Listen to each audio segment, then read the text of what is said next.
माता पार्वती ने महादेव के लिए महादेव भक्तों से क्यों मांगी रोटी, आइए जानते हैं। इस कथा में एक गांव में एक बूढ़ा व्यक्ति रहता था। वह जंगल से फूल और बेलपत्र लाकर मंदिर के पास बैठकर बेचता था। उसी से उसके घर का गुजारा चलता था। उसका घर बहुत गरीब था। जिस दिन फूल और बेलपत्र बिक जाते उस दिन उसके घर में खाना बनता था, और जिस दिन नहीं बिकते उस दिन पूरा परिवार भूखा सो जाता था। उस बूढ़े की एक दयालु बेटी थी। एक दिन उसने अपने पिता के लिए 4 रोटियां उनके गमछे में बांध दी। तभी उसकी माँ ने पूछा, बेटा तुमने अपने पिता को 4 रोटियां क्यों दे दी? अब हम लोग क्या खाएंगे? बेटी बोली, माँ पिताजी बहुत दूर जंगल तक जाते हैं और सारा दिन मेहनत करते हैं, इसलिए मैंने अपना हिस्सा भी उन्हें दे दिया। आप चिंता मत करो, मैं भूखी रहकर पिताजी का इंतजार कर लूंगी। बेटी की बात सुनकर बूढ़े की आंखों में आंसू आ गए। उसने अपनी बेटी के सिर पर हाथ रखकर कहा, बेटा तुम इतनी धूप में मेरा इंतजार मत करना, मैं शाम तक घर आ जाऊंगा, तुम घर में माँ के साथ रहना। इतना कहकर बूढ़ा जंगल के रास्ते मंदिर की ओर चला गया। वह मंदिर के पास बैठकर फूल और बेलपत्र बेचने लगा, लेकिन उस दिन कोई भी उसके फूल और बेलपत्र खरीदने नहीं आया। सुबह से शाम हो गई, फिर भी कुछ नहीं बिका। थका हुआ बूढ़ा जंगल के किनारे बैठकर अपनी रोटियां निकालने ही वाला था कि उसी समय भगवान शिव और माता पार्वती वहां बैठे बातें कर रहे थे।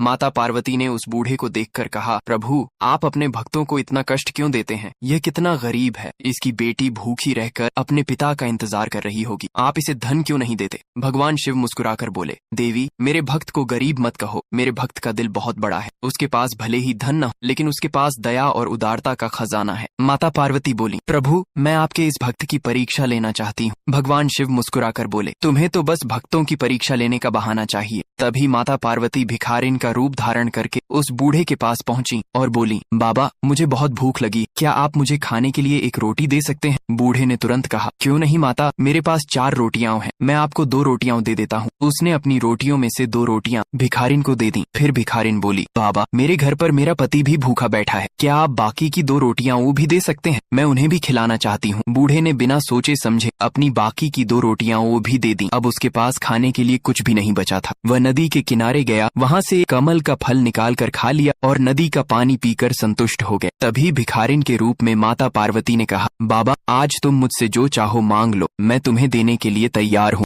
बूढ़ा मुस्कुराकर बोला, तुम मुझे क्या दोगी? तुम तो खुद भिखारिन हो, तुम जल्दी जाओ और अपने पति को रोटी खिला। ये सुनकर माता पार्वती की आंखें नम हो गई। तभी भगवान शिव वहां प्रकट हुए और हंसते हुए बोले, देखा देवी, मैंने कहा था ना कि मेरा भक्त दिल का बहुत बड़ा है, आज तुम्हारी परीक्षा ही हार गई। माता पार्वती ने भगवान शिव के चरणों में प्रणाम किया और बोली, प्रभु मुझे क्षमा करें, अब मैं आपके भक्तों की परीक्षा नहीं लूंगी। उधर शाम को बूढ़ा घर लौट आया। उसकी बेटी ने पूछा, पिताजी क्या आज फूल और बेलपत्र बिक गए? बूढ़े ने सिर झुकाकर कहा, हाँ बेटा, आज मंदिर में भीड़ कम थी। बेटी जब फूल और बेलपत्र की थैली खोलने लगी तो उसने देखा कि उसमें बहुत सारे सोने के सिक्के